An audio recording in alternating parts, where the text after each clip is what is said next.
شروع اللہ کا نام لے کر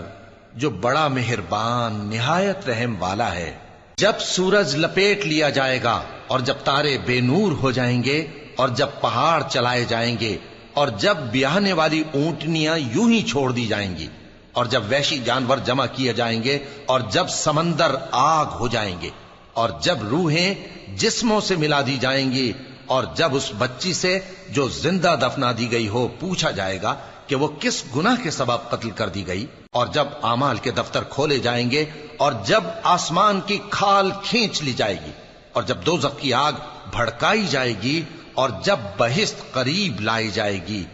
تب ہر شخص معلوم کر لے گا کہ وہ کیا لے کر آیا ہے۔ پس میں ان ستاروں کی قسم کھاتا ہوں جو پیچھے ہٹ جاتی ہیں اور جو سیر کرتے اور غائب ہو جاتی ہیں، اور رات کی قسم جب وہ پھیلنے لگتی ہے، اور صبح کی قسم جب وہ نمودار ہوتی ہے، کہ بے شک یہ قرآن اس فرشتہ عالی مقام کا سنایا ہوا پیغام ہے جو صاحب قوت ہے، مالک عرش کے ہاں اونچے درجے والا ہے، سردار ہے، ساتھ ہی امانت دار ہے۔ اور مکے والو تمہارے رفیق یعنی ہمارے پیغمبر صلی اللہ علیہ وآلہ وسلم دیوانے نہیں ہیں،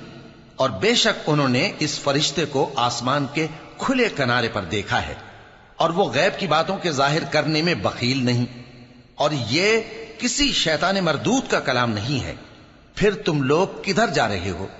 یہ قرآن تو تمام جہانوں کے لیے نصیحت ہے، یعنی اس کے لیے جو تم میں سے سیدھی راہ چلنا چاہے، اور تم لوگ کچھ بھی نہیں چاہ سکتے مگر وہی جو اللہ رب العالمین چاہے۔